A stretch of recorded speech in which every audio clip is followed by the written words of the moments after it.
welcome to Basic Black. Some of you are joining us on our broadcast and others of you are joining us on our digital platforms.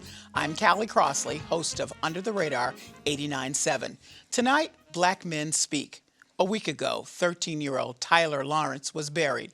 The teen was shot to death while walking near his grandparents' Mattapan house. His killing was about a month after the nation witnessed graphic video of the brutal beating of 29-year-old Tyre Nichols at the hands of 5 Black Memphis police officers. Tyre died 3 days later. Boston police say Tyler was targeted, while Memphis police officers allegedly targeted Tyre. Either way, studies show while white people are victims of fatal attacks too, violence is disproportionately aimed at Black people, most often Black men. Is there any serious effort to make the killing stop? And meanwhile, how do Black men, especially, navigate the ever-present threat? Joining us this evening, Dr. Charles Daniels, Jr., a licensed therapist and co-founder and CEO, Fathers Uplift, a mental health clinic and treatment facility. Steph Lewis, President and CEO, The Base, an academic and sports program for youth. And Sean Brown, Executive Director, Youth Guidance Boston, headquarters to the school-based group counseling programs, Becoming a Man, BAM, and Working on Womanhood, WOW. Welcome to you all. Thank you for having us. I'm going to put the Tyler Lawrence death in context a little bit later, so I'm going to start off with talking about the beatings of Tyre Nichols and his eventual death, and with particularly the video that was released, the very graphic video. Did you watch it, Steph? How was your response to it? And then how was the response of the young people that you work with? I did. When I knew the video was going to be coming out, I created an excuse to leave my house, went to Stop and Shop. But that was really for me to be able to sit in my car and be able to digest it myself. And outraged, it hurt. That gentleman was hunted less than 100 yards from his house. And it was just something that it took me a lot to be able to take in. But knowing that, what I knew immediately was we had to address it with our young folks. And we had to try to give them a space to discuss sort of how they felt, what were the things that they were thinking, and try to address as best as we can, knowing that we don't have the initial answers, knowing that there are a lot of raw emotions, but we needed to create a space for them to be able to at least let it go. And that's what we have done, and we're continuing to follow up with it, but it's still something that we're still trying to swallow ourselves. Okay. Same question to you, Sean. So initially, I didn't watch it, just because I was triggered. A lot of emotions. What came back for me was Rodney King immediately, and I'm just hearing about it. You heard a lot. It was viral on social media, so every time you open up social media, it's there. And I just couldn't bring myself to watch it initially.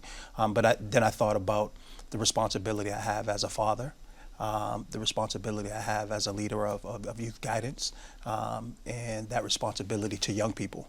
And not only young people, but the responsibility that I have to my staff. So for me, it was important to, then watch it and figure out, as Steph said, how do we move forward and create safe space for folks to talk about it and share their emotions and how they're feeling. So for me, full transparency, I haven't watched the full video because I still can't bring myself. As you get into watching it, you just see it. My anxiety really gets triggered. I was getting emotional and goosebumps as you was just describing, the Tyre Nichols situation as well as the Tyler situation, and I'm sitting here and I can feel emotions bubbling up. So that's always the impact when we're in situations like this, and that was the case for me. But quickly, as you said, figuring out, okay, what's my responsibility as a community leader? What's my responsibility as a father and the leader of this organization that I lead? Mm-hmm. Now, Charles, you're in position to deal with these complex, layered emotions, but I want to get to your emotion first, and then those of the men that you interact with. Well, for me, I was very sad. I actually cried, and it really brought up notions of self-hate. There was a moment in my life where I didn't like myself because of the color of my skin. So really questioning, how can someone that looked like me beat to death a man that looked like me, right? So for me, the moments where I tried to bleach my skin to try to get lighter skin, or the moments that I didn't like myself, it really hit deep. And I had to call my therapist. I have a therapist on speed dial. I always tell people, if therapists don't have a therapist, you need to run. But stating that, it really put me into a deep depression, to be honest with you. To show up and do the work with the people that we serve, but also tend to my own feelings was extremely difficult. But it's something that we would have to do. And I feel like at this particular juncture in time, it's important that we embrace that, because I also had to realize that to be able to feel is a privilege, right? The moment that I stop feeling, I'm dead spiritually and mentally. So I was happy that I felt, but I did not like what I felt.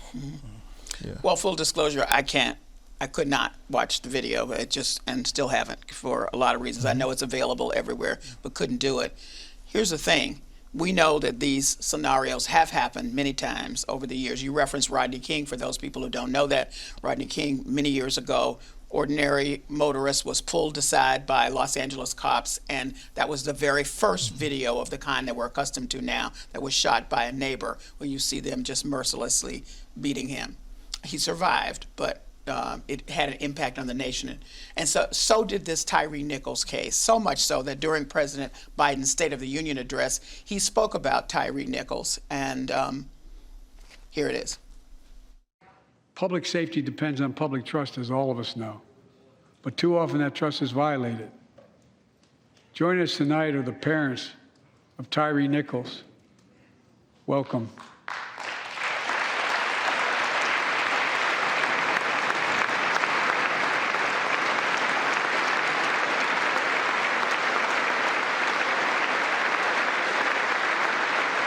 We had to bury Tyre last week.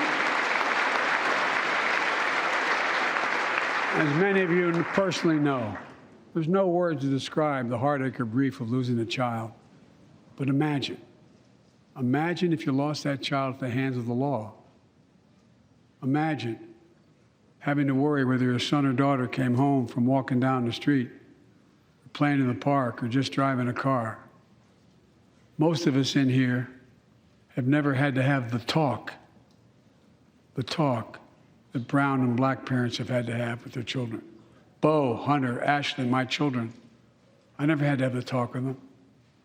I never had to tell them, if a police officer pulls you over, turn your interior lights on right away. Don't reach for your license. Keep your hands on the steering wheel. Imagine having to worry like that every single time. I know most cops and their families are good, decent, honorable people, the vast majority. But they risk.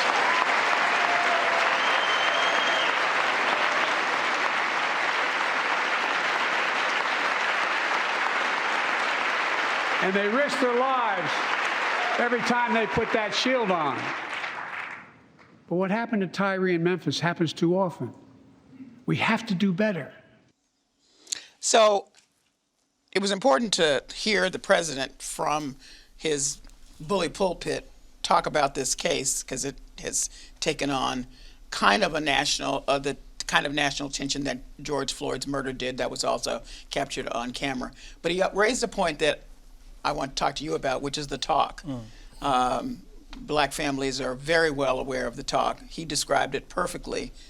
But here's the thing. Usually the talk is about how to prepare for an officer who is not your same race.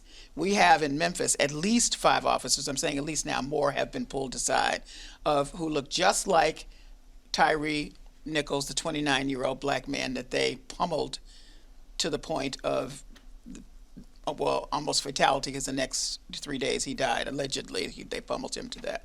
I have to say that. So let's start there, Sean. I mean, that's a complicated conversation to have with your young men and young women. Shay, I mean, that was the main concern initially that came to my mind, as I said, was the conversation I had to have with my 2 sons. My oldest son is 30, my middle son is 23, and me and my wife was, talking about that around. We often talk about conversations we need to have with our young men as they're driving and if they get pulled over by police. But does that change when the officers are black? No, it doesn't. It really doesn't. Just, speaking to our young people, a lot of times their interactions, it doesn't differ whether it's a white cop or it's a black cop. They feel the same way. They feel the same way when they see those men in blue. There's a disconnect. There's a lack of trust. And it's just based on experiences that they've had personally, that their family has had. So there's generational trauma from experiences with police and young people. But for the conversation with my kids, it was exactly what President Biden said in terms of making sure you turn your interior lights on, have your registration on the dashboard, keep your hands where they can be seen at all times, and it's a real fair for black families. Yeah. Now, what's interesting is that both you and Steph, and to some degree Charles, have partnerships or interactive relationships with black cops, but with black cops. So now here we have this. You have to have the talk with your young people, but there is, again, this complicated layer of the cops were not white, they were black. How did you deal? Again, as Sean mentioned, almost the exact same way. It's you think about it, it's unfortunately with policing, there's that sense of control. And for those that, again, when you're pulled over, I think about it and the conversation I had to have as a young teenager. And really what sparks me is it's the unfortunate conversation. And my biggest concern is, why does that have to become normal? Why is that the normal conversation to have? But it's a necessary conversation. And so it took a lot of deep conversations. It took a lot of backroom talks with a couple folks that I do know that are a part of law enforcement. And I needed to understand their perspective. I needed to understand their stance. I understand not every police officer are like the 5 officers in Memphis, but there are times and triggering moments where that can happen, right? And so it's balancing the sense of how to keep our young folks safe, but then how do we create that stance of understanding? Charles? I think the pandemic has really sucked the life out of a lot of people, and I think there's a lot of stress in the aftermath of it. And I think mental health counselors, police officers, teachers, they are not excluded. Sure. Now, there's a difference when you have power and you're stressed. And there's a difference when you think that your power makes you beyond your race, right?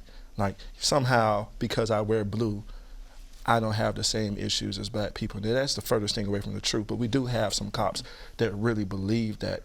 I think the harsh point for me as a father of an 8-year-old son, I regret even having to have that conversation. I don't want to have that conversation. Every time I think about it, when things like this happens, it gives me great anxiety, right? I know my mom, when she had the conversation with me, she wasn't thinking about black cops. She was thinking about white people in the deep roots south of Georgia. She grew up in the 50s, right? Son, when they stop you, hold your hands up. Say yes, sir. Say no, sir. Always use sir. She wasn't thinking about people that look like us, right? So for me, in my personal experience, I know I'm going to have that conversation with my son one day, but I regret it. And it's a conversation that I shouldn't have to have. And it's connected to my mental health. But at the end of the day, it's a necessary conversation for all black and brown families in the United States of America. Well, you're probably the best person on this panel to say out loud, even though you don't know these people, if whether this looks like a case of self-hatred from afar. One of the officers, former officers now, we should say, they've all been fired, took a photo of Tyre up against the car after he had been pummeled and just sent it to friends. What is that? Yeah. That's a hard place to try to understand. Okay, you've already done it. Maybe in the moment, I'm asking you, you're the therapist, you sort of left your body and went to another place of taking out all your angst on these people, as often happened during the enslaved times when the overseer asked a black person to beat the other black person. Absolutely. But this is your, as Steph has just said, this is your power. You can, you don't have to do it, Yeah. self-hate and the need to be validated. And also some of those cults, some of those officers were members of fraternities. So when we think about hazing on campuses throughout the nation, that's another part of this, right? So when you have that much power and you're used to being controlling, right? And you also have moments when you've been controlled as a person of color in the United States of America, you're gonna like being controlling more than being controlled. And when you have that power and you're having a bad day, you can end up harming people. But if you don't know how to control it, and that's why therapy and social support is so important, if you don't know how to control it, you will victimize somebody else, an innocent person. And Tyre Nichols was an innocent person. Wrong place at the wrong time with someone who did not know people, who did not know how to control their power. So self-hate, the need for validation, history of hazing, there's so much going on here. Sean, you already have documented numbers of the work that your organization does to get young people to have constructive anger but not respond in a way that would end up like one of these cops.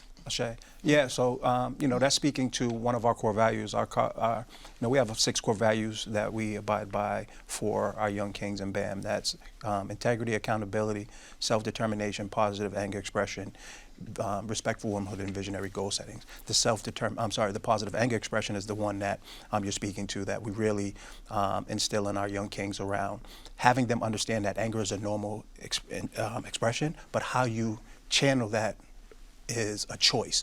Do you channel it in a savage way, which is destructive, or in a warrior way, which is more controlled? And we teach our young kings to really show their anger in a warrior way, in a controlled way, to think about, slow down their thought process, think about their actions before they really react, and then, you know, having them understand that, you know, you're accountable. When we talk about accountability, you're accountable for your actions, intended or unintended. So really, the goal of having them internalize those core values and then practice them back in the classroom and in society has really been beneficial to our young people, because they talk about, you know, being in that BAM space, in that safe space, and having those conversations, knowing how to, you know, slow down and breathe. You know, as I was watching the video and listening to Dr. Targis, you know, again, getting triggered anxiety, for me, it's, you know, taking a deep breath and calming myself, you know. So those are strategies that we teach our young people. And as you said, you know, the data has shown that it's been, you know, impactful in helping our young men stay out of situations like that. So now, where do we put the Tyler Lawrence shooting? Here he is, minding his own business, 13-year-old, taking a walk near his grandparents, as he has many times. Steph, I can only imagine what kind of conversation you're having with your young people, because, as I've said, the police say he was targeted. Now, the family has pushed against that. I don't even know what that means in this instance, but be that as it may, the young man is dead. And at 13, I'm having a hard time processing it myself. Cal, you said it best. You have reports that are saying targeted, but he was a young man. He was a baby, 13 years old. Whether that was even the case or not, it doesn't matter. He was 13 years old. And, you know, again, I can't use the term wrong place, wrong time, however way it may have worked. He was a young man. He was where he was supposed to be at the moment he should have been. That should not have been the case. And I have personally been going through it a little bit in regards to Tyler Lawrence. A young 13-year-old, 11:30 a.m. on a Sunday. Near his grandparents' house. Yeah. Right outside your grandparents' steps. Right. Right? Family moved because of concern. But yet, the worst that you can imagine is your son. It's been a hard one. You know, again, I have a 12-year-old daughter, so you think about that as a parent. And the thing that you can only do, especially with our young folks within our program at the base, is, again, how do you continue to provide them the space to be able to speak, but also that space that they can come to and we can just continue to show them love, right? How do we just give them a space of love? And, you know, again, push forward and continue to provide that positive space and reinforcement for them, and letting them know that because you're black and brown, that you're still loved. Right. So Charles, over to you, because now we have these studies that indicate that when it happens to individuals, it actually happens to our entire community. That the PTSD, something called a spillover effect, happens to the rest of us because we react to it, which explains some of the triggering that folks have had around the video with Tyre, but also on the killing of this young man. How do you put his death in context with Tyre's and how we then as a community need to respond? And particularly black men, because there's a young black man and a younger black man that we're talking about here. I think we're in a grieving period as a community throughout the country. I also think that this is an opportunity for us to love us more, but also love one another more. I think, one thing that we like to see is situations like these being weaponized and used against us. Well, you all have black on black crime, or you have this and you have that, but not necessarily taking into consideration the impact and the influence of racism, right? Our communities just didn't happen like this overnight, right? There are deep-rooted issues in our policies, in our systems, oppression that contribute to these outcomes that we are continuing to see. And with that being stated, we need to put the issue where the issue belongs, on racism, on systematic oppression, on these policies that are being created, right, to continue to keep our communities in the same position that they're in. And in terms of the solution, I think, one thing that I encourage people of color to do all the time is that, there's only so much that prayer can do. Let's be honest. We can't pray away the situation, right? Yes, go to church. Yes, continue to pray. Yes, believe in God, but get help. Also, take medication if it's necessary. Also, tell your neighbor about resources that are in your community that you know about. Clinics, therapy, right? Coaches, peer-to-peer supports, whatever resources that are available. Don't be too proud to get help, right? And also, more importantly, getting help doesn't mean that you're weak or you're not important. It just means that you're human and you're worthy of being helped because you helped somebody else. And I think if we as a community come together and realize that and acknowledge that it's okay to be helped, it's okay to cry, it's okay to feel depressed, it's a part of being human, we'll be okay. But in the meantime, we have a lot of work to do to advocate for fairer policies, to make sure that our people are not mistreated, right? To also make sure that we're doing our part by loving one another a little bit more. Because often, sometimes, I think self-hate could be the ripple effect that creates negativity when we don't like ourselves. We have to love one another a little bit more. And I think that's a very important part of the solution. Advocate, love, embrace therapy, embrace prayer, embrace religion, but all can coexist together. And don't normalize. Ashe. Yeah. I mean, Doctor, you said it well. I was, going to say the same thing. It's really around, we've all heard hurt people hurt people. And, there's a lot of hurt people who have been charged with, like you said, changing policies, supporting our young people and haven't done their work themselves. Always talk about ruthless self-examination, doing your own work, dealing with your own trauma, getting help. I subscribed to that when I was younger, that I didn't need therapy. I'm not crazy, so breaking that stigma, it wasn't until I started doing this work with BAM 6 years ago that I started that healing process and really dealing with that trauma of my 10-year-old boy, father not being in my life, losing my brother to gang violence. There was a lot of things that was impacting me and how I was showing up as a young man that I didn't realize, and it wasn't until I did this work. So I absolutely agree 100% in terms of, us really getting help, seeking out therapy is okay. And then, as you said, I'm a man of God and prayer, absolutely, but they can coincide, as you said. What's the power, Steph, of, here the three of you are representing organizations and safe spaces, places where, as all of you have said in some way, that young black men can come or older black men can come and be validated in their responding to these horrific crimes. What's the power in that? I think, what we're all doing is we're showing the world that our young black and brown young men and women are great. And we're providing that platform for them to be able to stand on our shoulders. I think what we're doing is showing the world that greatness is a normalcy, right? Unfortunately, again, we have some of the things within our communities that we ourselves have to deal with. But again, when given the opportunity, we can showcase the amazing things that we can do. And I think with that being said, it's continue to provide folks those opportunities and those resources to be able to be successful. And, again, as I mentioned earlier, love what Sean does at BAM, right? I have always been a huge fan of BAM. Love the space that we have within the base. Love that, again, we're promoting fatherhood.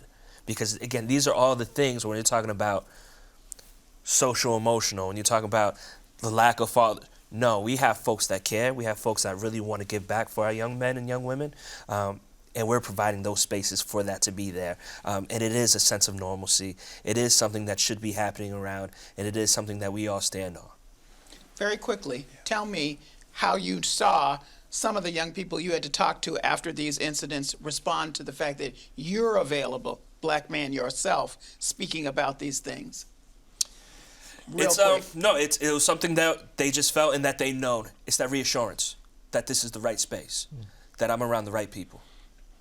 And that black men can't speak on these Absolutely. issues. All right. Okay. Thank you all so much. That's the end of our broadcast, the end of our show. Thank you for joining us. Now you stay with us as we continue our conversation on our digital platforms, YouTube and Facebook.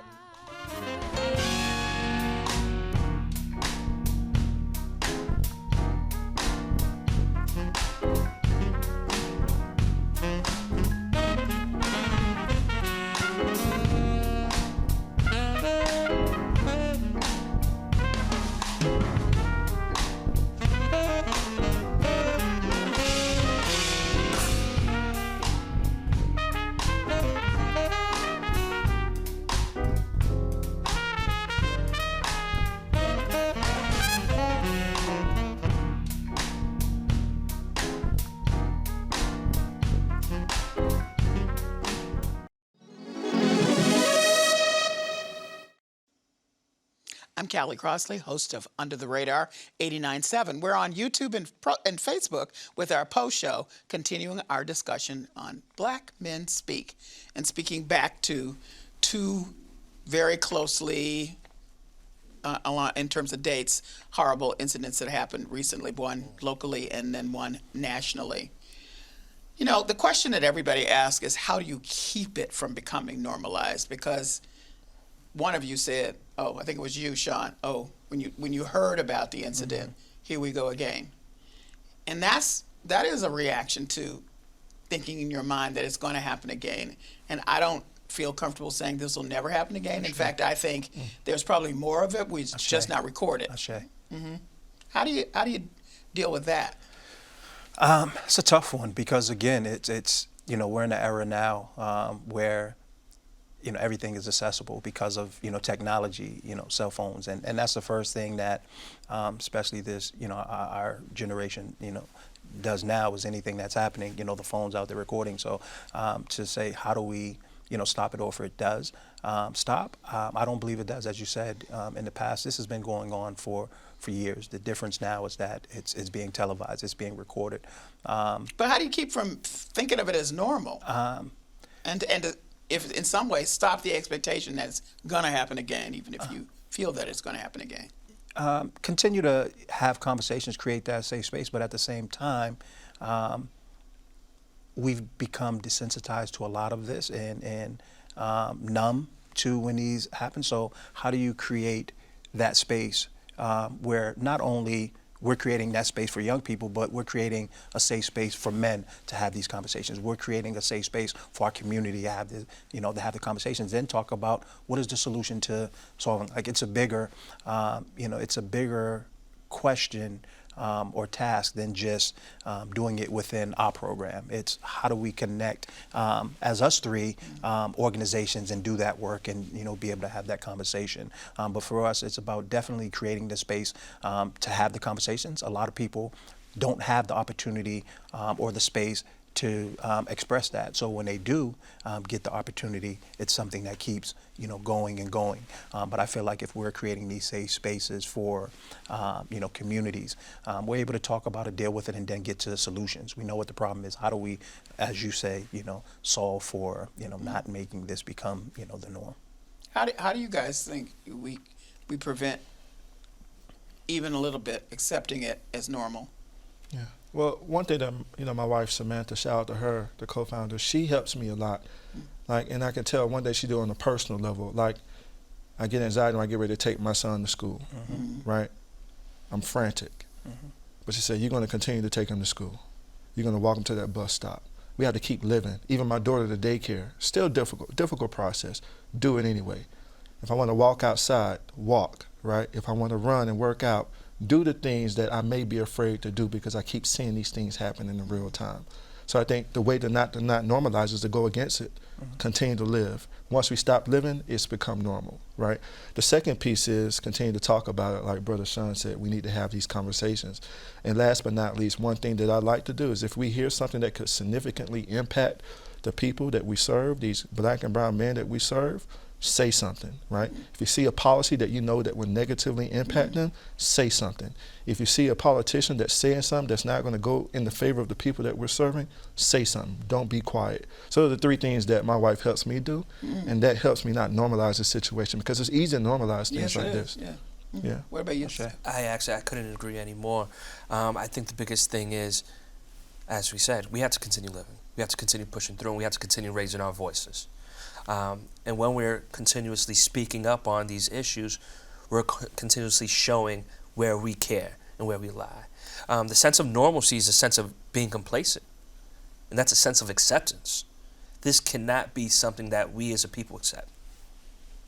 You know, it's so, and I can only live my experience. It's so weird to me to, have the gays coming in to our community writ large and the assumptions made about black people in general, but black men specifically. When my world of black men is my father and my uncle and my brother. I don't have a brother, but my play brothers and my nephew, and and we're all living our lives. You know what I mean? It's not.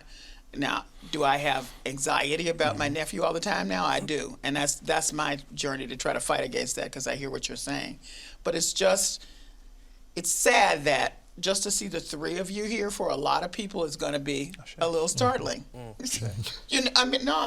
for real. Yeah, right. And I think that's just the presence in and of itself is impactful in that way. So the question I had was, as you all were having these discussions among your various constituencies, was there something that anybody said that startled you or surprised you? Yeah. One of my young men told me, he said, Charles, and this broke my heart when he told me this. He said, Charles, if I had a choice to be white, he's a black man, if I had a choice to be white, I would take it any day. I said, what do you mean by that? He said, being black is extremely difficult. I feel like I'm getting harassed by cops on a day-to-day basis. I have to deal with seeing these videos on TV all the time and on social media.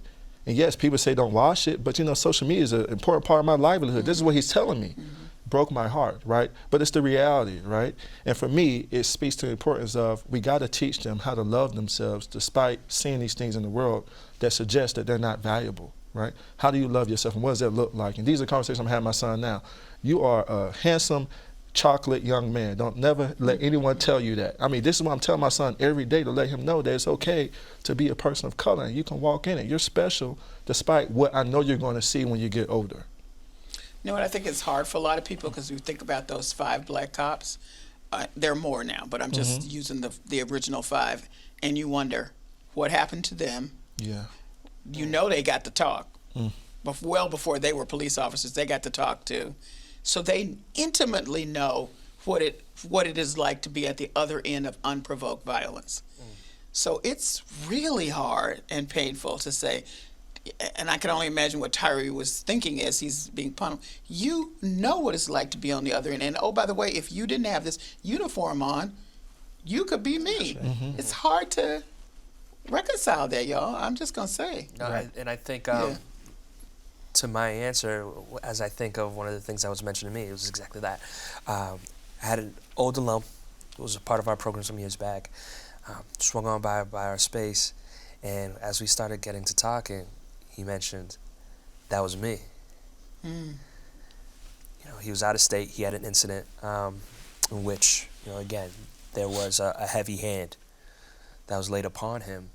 And so, we always talk about our young black and brown young men and women and having that positive reinforcement of where they see themselves within greatness. But then here was a triggering moment that he seen himself inside Tyre Nichols in that particular situation.